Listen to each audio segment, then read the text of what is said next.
So I was checking our Instagram messages for our Life on Record podcast, and we actually had a message from Kenny, one of your friends, somebody you went to high school with, and she was asking about how can we help her with her podcast. I guess her and her boyfriend's going to start a podcast. Okay. Yeah. What's the message? What did she say? In short, it just said that she's been listening to our podcast.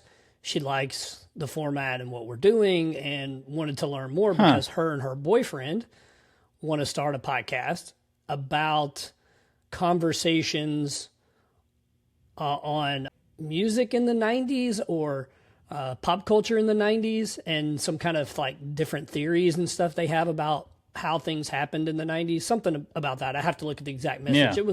It was a lot, but she was just asking like, what kind of equipment do we use? Okay. You know, for people listening to the podcast or watching this podcast, we use Riverside.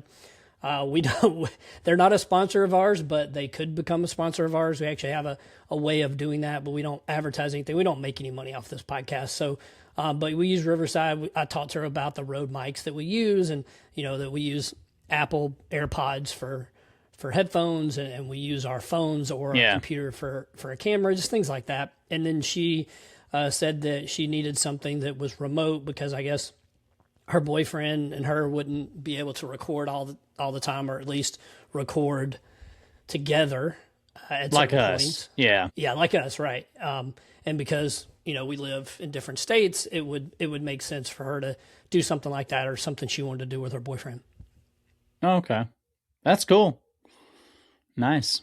Didn't even know she was listening to the podcast. So shout out to you. You know who you are. We won't say your name. Just, I mean, if you don't mind us talking about who you are and your name and all that, you can hit us up and let us know. But until then, she was actually ahead of me in school, a year or two, maybe. So a year or two behind me. Yeah, super cool person. And kudos to her for wanting to start a podcast about things that she's passionate about and wants to talk about. That seems pretty awesome and a good idea for a podcast, honestly. Yeah, we grew up in the 90s, late 80s, early 90s, and lots to talk about there, different music and even my daughter, who's 18, loves music from that era too. So I think that's a great topic or topics to delve into, and should get some followers, some subscribers, some listeners, including ourselves. So I look forward to that. Hopefully she can find what equipment works for her. I suggest having a fairly new computer because mine loves to crap out. I think we just need to start a GoFundMe for you to raise funds for your new computer for the podcast. Guess I always thought that give was the audience something, but I've always thought it was weird asking people for money, but apparently lots of people don't have any shame in doing that. You only need $1 from a couple thousand people, and then there you go. Yeah, I don't know a couple thousand people. We don't even have a couple thousand listening to this, so we have over 1,000 people that have seen our reels, so maybe we can. But communicate. I have an idea. I may start recording using my phone or new phone if I get a new phone. So that may help with my computer issues. So kudos to her for wanting to do that, and thanks for listening too. And on the DL, you don't really know who's listening out there. There's a few people, but that's cool, sweet, yeah. Essentially, she just wants to do a collab, right? So us be on her podcast.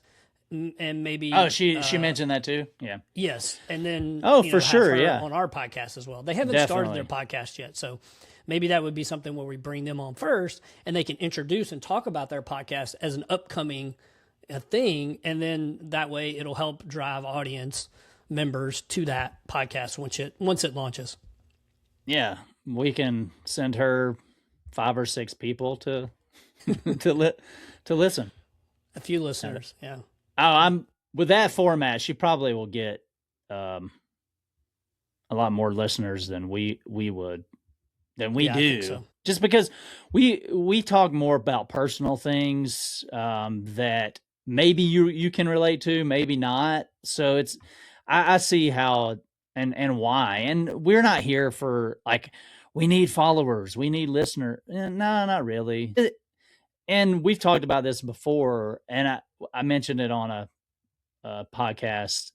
One of my main goal with this is, well, a couple things that I would like for this podcast is for us to become closer, get to know each other, kind of reminisce about the old times and things that happened in our lives, or just for us to become closer and hope that it helps other people, like one person, it helps them in some shape, form, or fashion, with their relationships with their siblings or loved ones. And then also, if we could get one paying sponsor, that would be great. No offense to our current sponsor, we don't care, but just to have, and I say paying sponsor just so maybe I can upgrade and get a better computer, or just so we're not paying for everything. It's not that expensive to start a podcast, but there is some upfront cost and stuff. You talked about how we use Riverside we have to pay for, so it's not free, but it's also not super expensive either. So I mean, we could do this and never get a paying sponsor. That's fine too, but it would be nice to have somebody like, hey, we like you, we like what you're doing, here's some money, talk about us. That'd be cool. So Yeah, I think that would be awesome. But let's kick off this podcast. Welcome back to Life on Record, the podcast where we laugh so we don't cry about our soul-crushing realities. Every family has arguments, but not all of them make sense. Like, why are we getting into arguments? Sometimes you don't even remember what you were arguing about. But on today's episode, we're going to take a trip down memory lane, kind of what we were talking about a little bit ago with someone that's listening to our podcast and wants to start their own.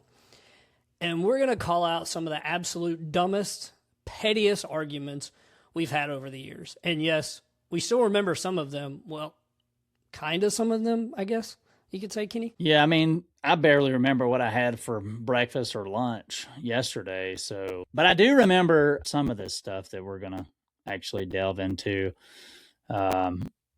Maybe you remember it differently. Yeah, more than likely. But it is difficult to remember what we've argued about when we were younger because it was so many years ago. And as adults, I think the only thing we really disagree about is sports, in particular, like our teams, not in the concept or what they actually are trying to accomplish or what they're doing on the field or who's successful and who's not successful. I think it's more just the teams that we argue about, because you have a love for different teams that I have a love for different teams, especially when we're playing fantasy football.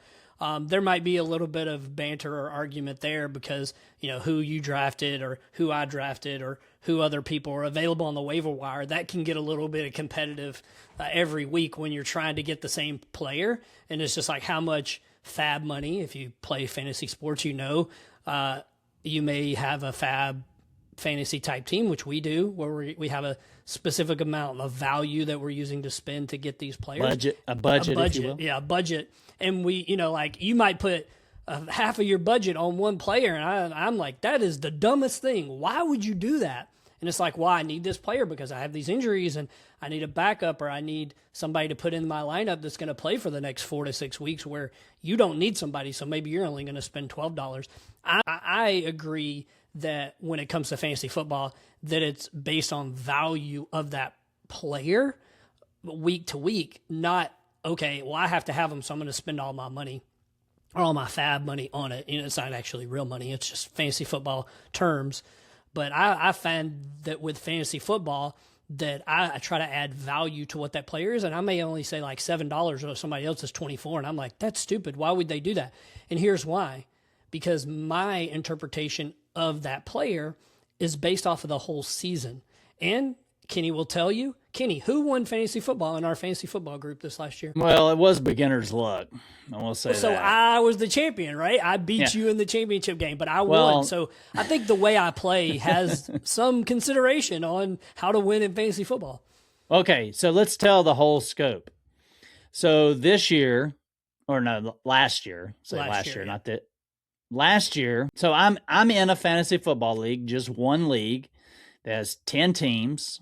So 10 different people have a team. And we decided to switch to what's called Superflex. And I won't go into the details of that. You guys can look at, somebody can look at it. When we argue back and forth, the whole group, like, why should we so do essentially, Superflex and all those things. A lot of time arguing. So essentially it changed the format of our league, what type of players you'll use, what type of players you'll draft, when you'll draft them. It kind of changes all that kind of stuff. And Matt, who has played in Superflex leagues before, was not in our two other Superflex leagues. Yeah. So was not in our league prior to this.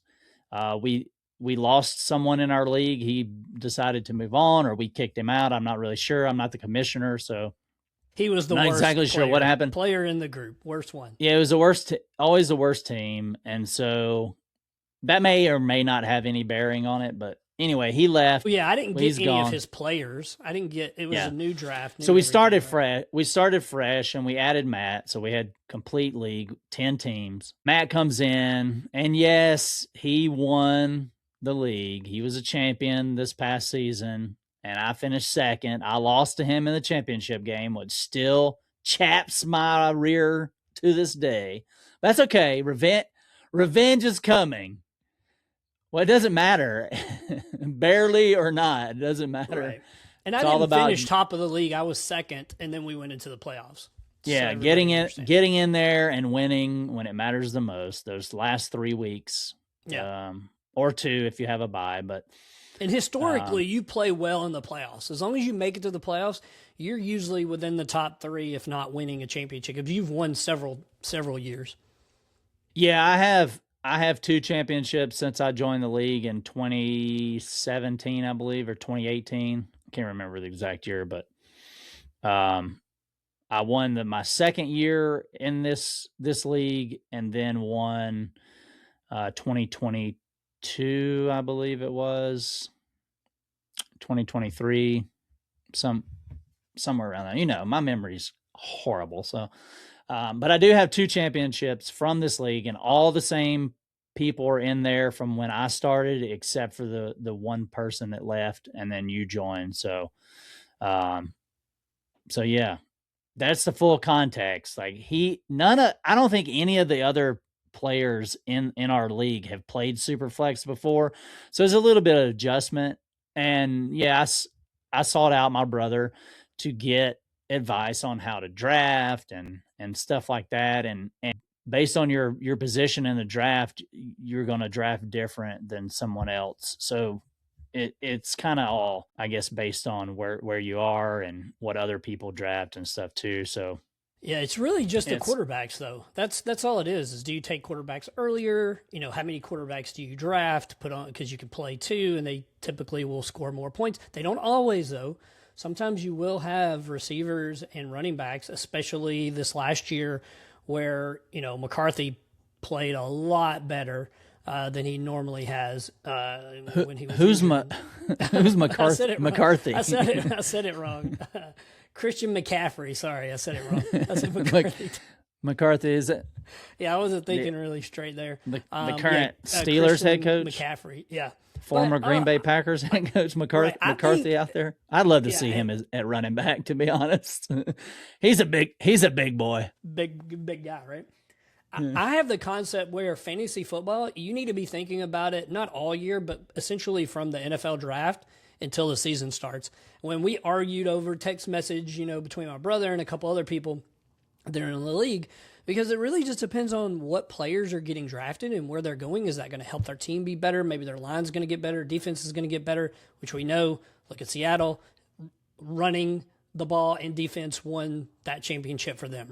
played really well, and the players that they got, and then how are they going to restack, and what other teams are going to get specific players or receivers or running backs, and just really where those players, these new, you could call them rookies, right? These rookies, Right. and where they're going to slot in and how they're going to help the team be successful. They may not be the number one player on the team, but they're going to make a contribution. Like I've already eyed certain players that I want to take later in the drafts, and guys that I think that last year may have not got drafted high, but then this next year they may move up a little bit better because they played really well the last 4 to 6 games of the season, and they're going to move up and they're going to be in that top 10 top 15 player over the next several years. So those are players that you really want to target and think about in this next year's draft and how to plan that out. And really, again, it depends on what rookies did they draft, how did the draft lay out, how is that going to put them in competition with someone else and things like that. So you really have to, I think you have to pay attention to those things and start thinking and planning ahead, so that when it comes draft time, you've got a better strategy. But that's just my thought. On the flip side is me, who never pays attention to the NFL draft and still somehow manages to win championships and come runner-up this past year in my league by basically what I do is I wait through all the noise of summer camps and all that, because you're going to hear a bunch of crap about players doing this or not doing that, and it has a big influence on the way people are drafted. And to me, it's just a lot of noise. Like I don't know. I do like to look at after the draft and see who took certain players and how they will fit into their scheme and stuff like that. I honestly don't like drafting rookies, because a lot of the times they have like a role position. They're not featured unless they're a star running back on a team that doesn't have anybody else to use. Yeah, more of a bench player to put if you need for the playoffs, or somebody you can bring up if later in the year they because a lot really well. Yeah, because a lot of times teams they'll especially early on in the season, they'll use guys sparingly, rookies sparingly. And then they see that they have a lot of talent once they get into game conditions, real game conditions, and then they'll start using them more often later in the season. Helps out in fantasy towards the end of the season into the playoffs and stuff like that. But it also could get you in a bind, because a lot of teams will start featuring a specific player, specifically running backs, and then maybe the next week they don't use them at all. And sometimes that happens. I've had most success rookie wide receivers. Sometimes maybe I got lucky or whatever, but those tend to have more usage and more value to me than rookie running backs. It's kind of rare that you see guys come right out of college and then are featured right away and do really well in the NFL, no matter what position they're in. Usually it takes them a year or two to get acclimated, or they may have, for fantasy football purposes, they may have a great few weeks here and there and then not do anything the rest of the year or whatever. They may get injured, and that's for everybody. But yeah, a lot of times it's hit or miss with those guys. So I tend to lean towards tried and true players that have been in the league, a few years and have proven time and again that they're going to be valuable for fantasy purposes. So a little bit different approach. But to each their own, as I like to say.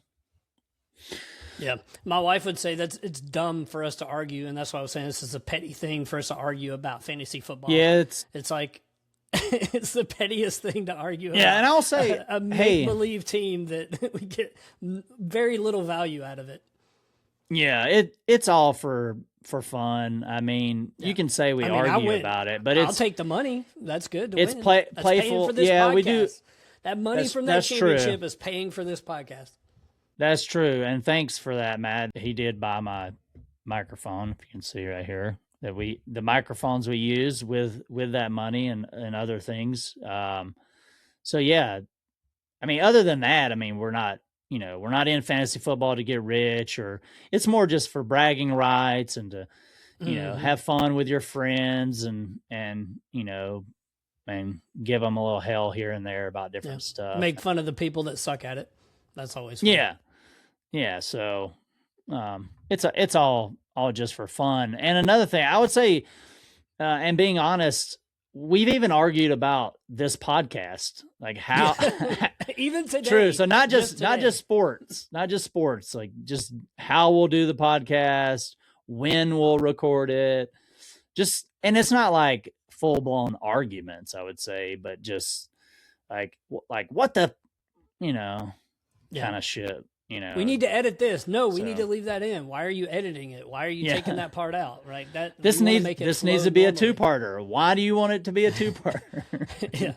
I am adamant about not having 2-part episodes because I think it breaks up the conversation. But I went ahead and did some, breaking up of episodes as Kenny wanted us to do, and I got to give him some. You ain't call me out like that.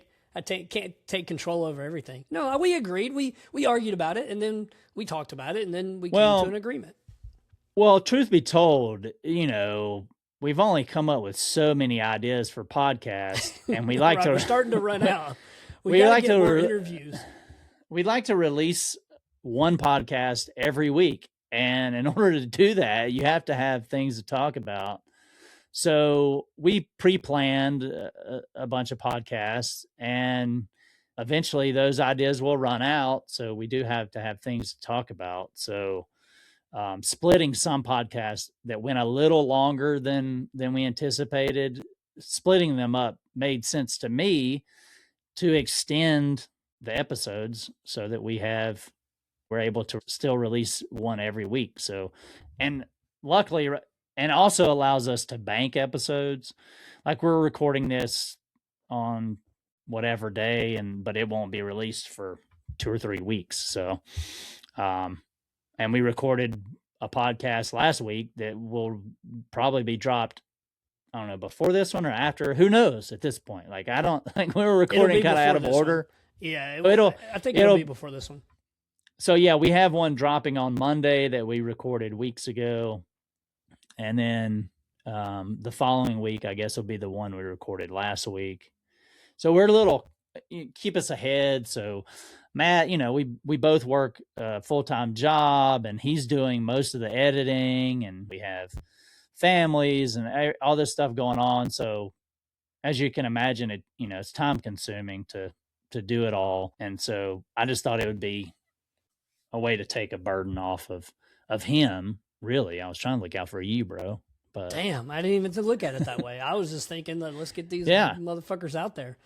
No, I mean, and hopefully we can ramble on this one and make it a two-parter. But I doubt it. You never know. You never know. Yeah. So the idea was to try to keep podcasts to an hour, and it's kind of hard to do that. At first I said hour and a half, and Matt was like, hour and a half, that's way too long. Like, okay, well, let's try to keep it under an hour. And we found that keeping it to an hour or less is not that easy sometimes. We both, if you've gotten this far and you've listened to us, we do like to ramble on. Like right now, we're talking about something that really has nothing to do with what we wanted to talk about today. But, that's good. That's how it happens sometimes. So it's fun, though. Let's get into historical or something from our past that we had an argument about. So we brought this up on a previous podcast about our grandfather creating or making this homemade go-kart for us. And there was an incident that happened between my brother and I during this time when we were riding this homemade golf cart. And that incident, I'll kind of let my brother tell the story from his side. But Kenny, so what happened to us when I was playing with a homemade go-kart that you and I both were trying to, I would say, ride it? We could ride it at the same time. I mean, you could, but we wanted to both take turns. So what happened? Well, to my knowledge, it goes a little something like this. It was the Dry Creek Derby rock incident of 1987. So, so when I was about 5 or 6, to me, we were just riding. I was riding my big wheel. If you guys remember big wheels from back in the day, and my big wheel, I remember, had like a handbrake on it, so you could be riding on dirt or grass or whatever, and then pull that handbrake and slide around and do all that kind of fun stuff. So to me, and we lived on this dirt road back then, or dirt driveway, I should say, not dirt road, but dirt driveway that we used to ride on all the time, or big wheels, and probably bicycles at some point. But it had a hill. It was fairly long too. It had 2 hills. Yeah. The hill went down to where we lived, and the hill that went down to the main road. Yeah, right. Like if you were leaving our house going to the main road, which is Dry Creek Road, hence the Dry Creek Derby rock incident of 1987. So there, the hill, we would, ride our big wheels or bikes down or whatever. It's fun, you get speed and all this. So we're riding one day, and to me, we were racing down the hill and crashed. You crashed me into a ditch. And of course I was mad and upset, and you started to go back up the hill, and I reached down, picked up a rock, turned without even thinking or looking, just turning through it. And you happened to be looking at me at that moment, and it hit you right in the eye, of course. Like perfect shot. Like you could not have perfected a throw any better. And if anything, that's when our dad should have been, this guy's going to be a major league pitcher. I mean, it was like so accurate. It hit me right in the right eye. It's not where I was aiming. I mean, I was just throwing it in your direction, and it just happened to hit there. So I think we'd gotten in trouble at some point before that or around that time about throwing rocks at each other. And then that one actually hit me in the eye. My eye, it bled out in my entire eye. Yeah, you immediately started bleeding from the eye, and boy, was I freaking out. My brother, you were probably 8 or 9. I was 5 or 6, something like that. And that is not what I expected to happen or wanted to happen. And, so yeah, it was really messed up. And of course you went home, or went up to our grandparents lived on the same property. And, you can, I guess, talk about a little bit of what happened next, Matt, if you want. Yeah, we went up to their house and said that you had thrown a rock and hit me in the eye, and they looked at it and they were like, "Oh my God, this is really bad." And I went and laid down on the couch, and then they got my mom, and this was really, it was in like December, so it was getting close to Christmas, and then they came and took a look at it, and they I guess they put a washcloth or something over my eye, and it wasn't getting any better, so they took me to the hospital. And I was in the hospital for almost a week, right up until Christmas. I think I came home right before Christmas. But yeah, they thought I was going to need eye surgery. But they ended up putting, I don't know, some kind of special drops in my eyes. And every day I was getting these drops. And then eventually the swelling went down, the bleeding stopped, and it went away. My eye is always, my right eye has astigmatism in that eye. But I don't think that's the reason. It's because I got cut with a hit with a rock. But, over the years, the eye doctors would look in my eye, my right eye, and I would tell them about it. And they would say, yeah, we can see the scar underneath your cornea. We can see the scar where you got hit with something. Like they said it was a impact to your eye. And then when I got eye surgery, because I've had LASIK eye surgery, they went in there and the doctor said, yeah, when they did the surgery, they could see it clear as day, but the scar had healed. So it wasn't like permanent damage. It didn't make me blind, thank God. It was almost 40 years ago this happened. Yeah, it was a long time ago, but yeah. And definitely don't argue what about I thought, stuff like that. And what I thought at the time was, so I hit him in the eye. He goes to the hospital and comes home wearing glasses, and I caused him to have to wear glasses because his eye's fucked up. And And I didn't find out until like 2 years ago or whenever it was, you told me that was not true at all. So all this time I was thinking I caused you to have bad vision, which may or may not have caused or attributed, but yeah, for many years I thought I was the reason. No one told me any different. I guess maybe I never mentioned it to anybody about that, I caused Matt to have to wear corrective lenses. But then and I wore glasses and contacts for a long time until 2009. But also, when I had LASIK surgery. When you went up to the person that was home, the only person I think that was home that day was our grandfather, who technically was our grandmother's third husband. So he wasn't our biological grandfather, but our grandfather that we knew. And he proceeded, of course, he was mad and proceeded to learn me I forgot about lemonade. And which, if you're thinking, oh, lemonade, that sounds good. No, lemonade was this. Lemonade was what's called a fly swatter. and I guess because his was yellow. Yes. He called it lemonade. Boy, let me give you some lemonade. And he would hit me with this fly swatter.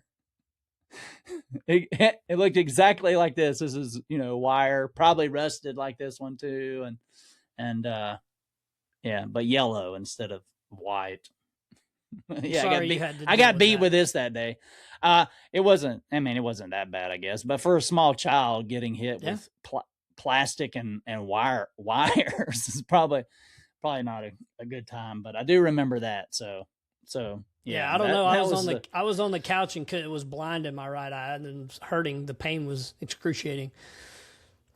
Yeah. So I guess my lemonade wasn't as bad as the rock in the eye. And you say, to me, we were just riding big wheels, but you say that you were riding the go-kart. I don't even and that's the thing. I don't even remember a go-kart at all. Yeah, it was handmade though. Here's why I wasn't riding my big wheel at the time. One is because he used the tires from mine and from some other thing. He didn't take it off of yours, and we used that to create this go-kart. It was manual, and it just was made out of 2x4s and a like old hose to turn it, and it was just manual. So we had to drag it up the hill, and we had to ride it down the hill and drag it up the hill. No engine or anything. No, it didn't have that. You just it had pedals. Terry rode it and rode down that hill and crashed. Basically the same thing I did, except for I hit you. There was nobody out there. Yeah, you ran me off the road. Like I was Dale Earnhardt into the wall or something. The thing was not easy to control, by the way, right? It was not easy to control. It was just pulling a hose left and right. It was the only way you could steer. Yeah, that's true. It wasn't a steering wheel. It literally was a. I guess if an adult couldn't steer it. End of it. Yeah, she wrecked it. She was an adult and she wrecked it. Yeah, good fun times. Old Dry Creek Road. Yeah. After we moved from Dry Creek Road and we moved to the suburbs and we lived in the house that on Trust Ferry Road, this was before my brother got a Nintendo, but I had a Sega Genesis. And so we used to play Joe Montana sports talk football on Sega Genesis. My brother would always be the Buffalo Bills and I would be the Miami Dolphins. And we would just play as those teams. And we would get in arguments about who's going to win because I would run the same running play. My brother would essentially run the same passing play. And that was what we would do. And sometimes he would win, sometimes I would win. And we would just argue back and forth about who should win this game, what we should be doing. And we would just keep playing it over and over and over and getting into arguments about who would win the next time we played. And we would get in fights and stuff over just playing this stupid game. Yeah. I think a lot of times it was just like since the game system was in your room. Yeah. I would have to, come in there to play. And a lot of times, if you say after school or in the summer, you were hanging out with friends or whatever, I would just go in there and play it, whether you were home or not. And I'd be like, what are you doing in here? Get out sometimes of my room. sometimes Matt would come home and just be mad just because I'm in there playing, or I would come in there, want to play, and he wouldn't let me. So we'd get in arguments and fights about that. And, just, or, fights over who was winning and all that jazz. But yeah, I don't, and again, this is why this is petty, because, and maybe at the time, of course, when you're a child, everything it's the end of the world and it's the worst thing ever and stuff like that. Let me play this game? Yeah. You have a Sega. I don't have anything. Yeah. Played a lot of Sonic the Hedgehog too back in the day and all that. But yeah. And even this game, like we talked about this, I remember playing, I thought it was Madden for some reason. And then you explained to me, and I had to look it up. This is almost like, I guess, a Mandela effect kind of thing where almost. I thought it was John Madden football, but apparently it was Joe Montana Sports Talk football. It was before Montana came out, or Madden came out. Before Madden came out.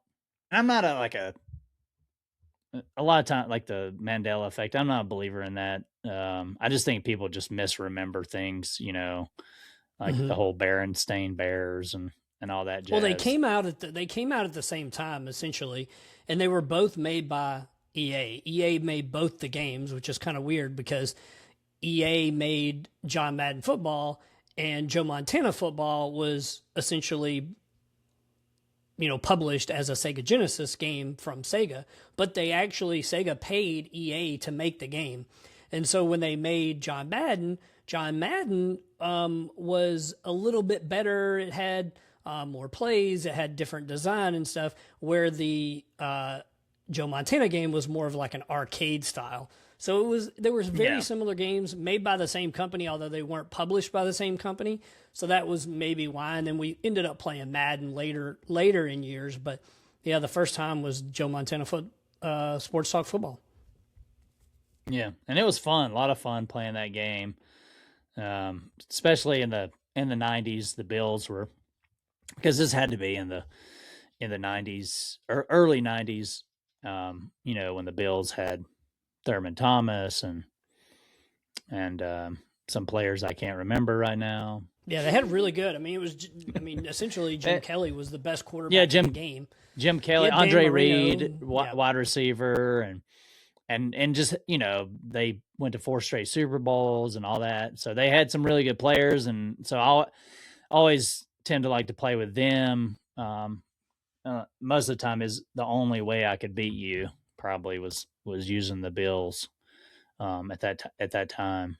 But yeah, a lot of fun times, a lot of arguments and fights and just being stupid.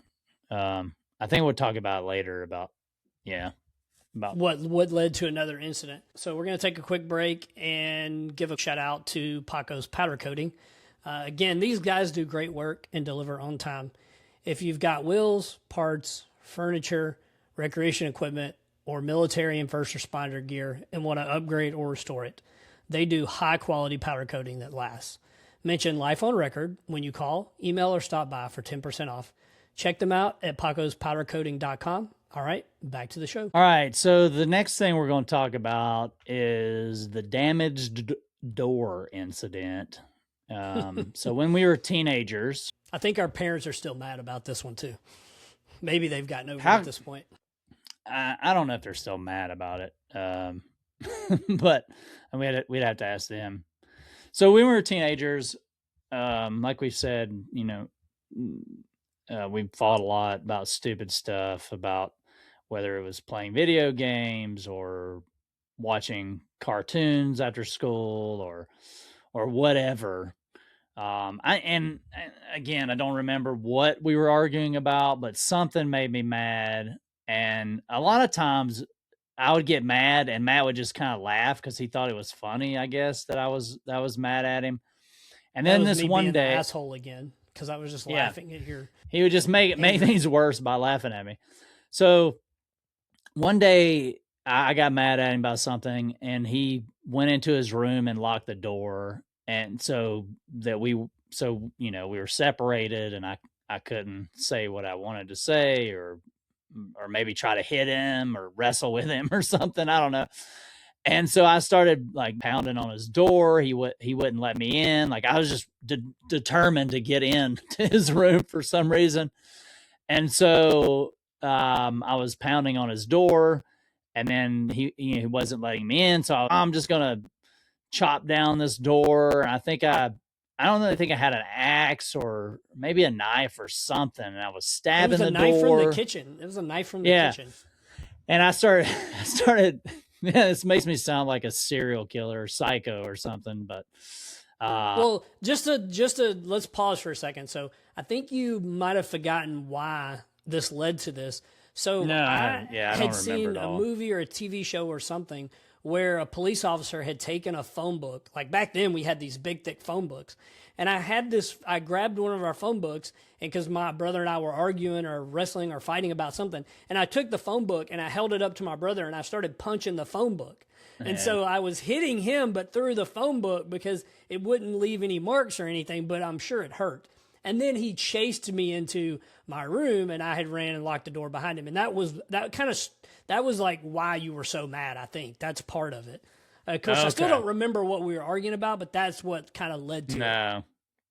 Yeah, and so I started stabbing the door, and then I even got my BB gun, which was crazy to think about now, and started shooting his door with BBs. It's amazing. It was a piece of crap door, by the way, too. Honestly, it's amazing that our parents didn't have me locked up or something. Like put in a straitjacket. I was a little out of control there. So when they came home, they saw this door, and they were just like, what in the hell is going on? Like, what the? So they're like, okay, fine. You want to destroy a door? Then you're going to have to buy a new door. And I was like, well, I don't have any money to buy a new door. And they're like, okay, fine. We'll just take your door off your room. So they took Matt's door, took it off the hinges, threw it in the trash, took my door off my bedroom and put it on his room. So he had a door and I had nothing. So in able to get privacy, I decided to take an Auburn blanket and tack it up so I at least have some kind of barrier to my room. That blanket stayed up there for years too. Years. Yeah, I don't, and again, this I don't remember the year either, when this happened, but I would say it had to be like, I don't know, 94, 95, maybe 96. Well, no, it had to be before that because you graduated high school in 96. So it had to be maybe, I don't know, 92, 93, 94, maybe. I don't know. But yeah, I mean, that's just me being destructive, mad, and then taking it out on the door because he wouldn't let me in. And I mean, of course, he's definitely not going to let me in now. I'm stabbing his door. I was basically doing my best Jack Lawrence impression. Is that his name from The Shining? Oh, the character Lawrence. Yeah, I'm trying to think of Jack Nicholson. Johnny Lawrence is from Karate Kid, but Jack Nicholson. I'm getting that confused. I can't remember the character's name in The Shining though. Something. It was John. I thought it was John something because he says, "Here's Johnny," but maybe he's just, maybe that's the character's name. Yeah, Jack Nicholson's. I think it's Jack. Shining. Jack something. I don't remember. Yeah. We'll figure it out later. But anyway, so yeah, I was just trying to bust down the door so I could, I guess, attack you. I mean, who knows what would have happened? Eventually, I think I just got tired and gave up on it before our parents got home, or realized, oh man, I'm in some deep doggy doo doo here. So yeah, that was fun times. Yeah, we've I guess we've argued and had some petty arguments about all kinds of crazy stuff over the years. But if you have a sibling and are still arguing about stupid or silly things, maybe here's some ideas you could use to squash the argument. Number one, get rid of those old grudges. It's in the past, and it probably doesn't even matter now. Just like we're talking about it, right? It doesn't even matter. The past is the past. It's funny to us to talk about it. I think it's funny for us to talk about it and kind of tell those stories, but just get rid of it. It doesn't matter anymore. Who cares? It happened. Just let it go. You know, and maybe you can just reminisce about it like we are. Maybe make a podcast about it. I don't know. Do whatever. But just don't hold that old grudge. And maybe not in our case, but maybe in your case or other listeners' cases, if something was borrowed and never returned, just get over it, right? They're your sibling. They probably needed it more than you, right? Or they just completely forgot about it. And nobody's perfect. You're not going to remember everything. If they borrowed your lawnmower and you need to cut your grass, and be like, hey, can you bring the lawnmower back so you can cut your grass? Or you can keep my lawnmower, just come and cut my grass. Whatever it is, I don't know, but again, just get over it. Nobody's perfect. Sometimes you just forget about stuff. This third one I think is good, right? Is just be loyal to the relationship you have, especially if it's an old dispute over other people or decisions that don't even matter anymore. Especially if it's some past relationship that you had or a decision that was made 20 years ago. Who cares, right? Just get over the old dispute. It doesn't matter. Be loyal to the relationship you have with your sibling. They're usually, like for me and my brother, we only have one sibling. Maybe some of you listeners out there have multiple siblings and you can, have different relationships with them. But this is all we got. So we got to live with what we got and try to have the best relationship you can. Yeah, and this you actually reminded me of something, Matt. I know at some point we argued or gave each other shit about girls we were dating, girlfriends we had, stuff like that. I remember it was back in the day, you would talk on the phone with your girlfriend or whoever for long periods of time, and then we would argue about he's been on the phone too long or whatever, and we get into fights about that. I think I'd get in trouble for that too. Yep. Yeah, which is crazy to think about now.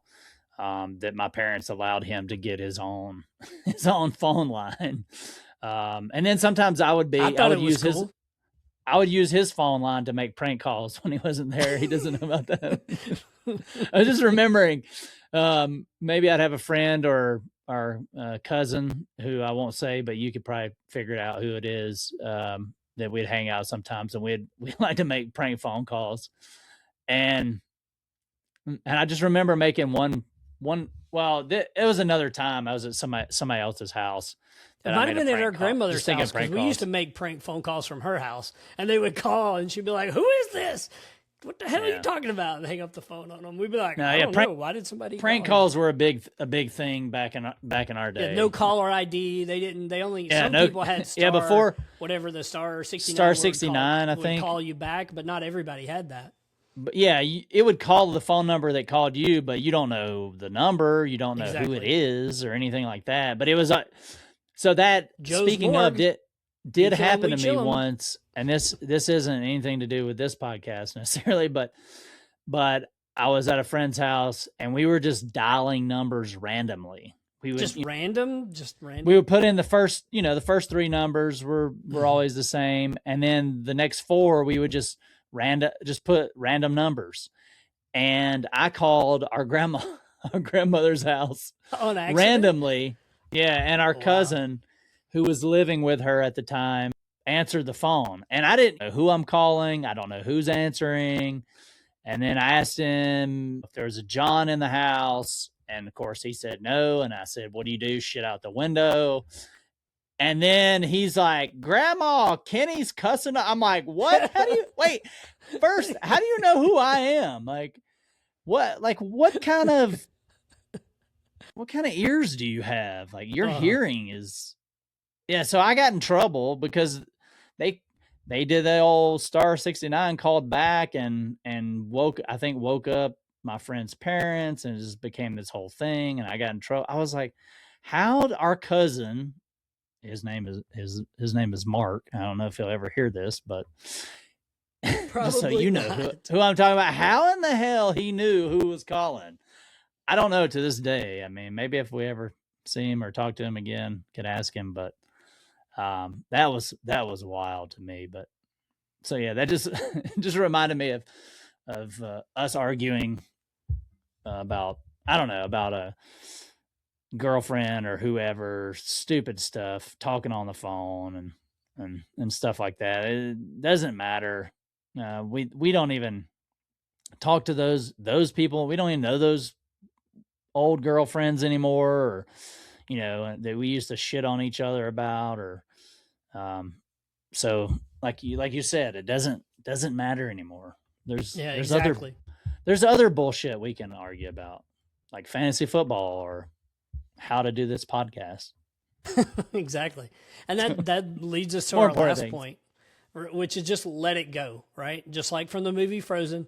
I know Kenny talked about this in a previous episode. He hadn't seen it, but if he saw it, I still haven't seen it. He would definitely understand it. But just let it go. Yeah. Especially if you don't remember how it started. Don't let your pride get in the way of having a good relationship with your sibling. It just isn't worth it. And that can go the same with a partner, right? Just let things like that go. It doesn't matter anymore. Drop your ego at the door and just be a good person. Yeah, exactly. Well, that is it for today's episode of Life on Record. Like, share, and subscribe. And if you're new to this podcast, tell a friend, family member, or colleague about us. We just might make their day. Thanks for listening. Peace.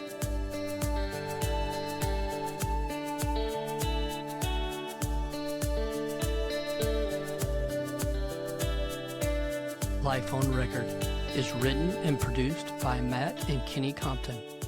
Music by Mr. Smith.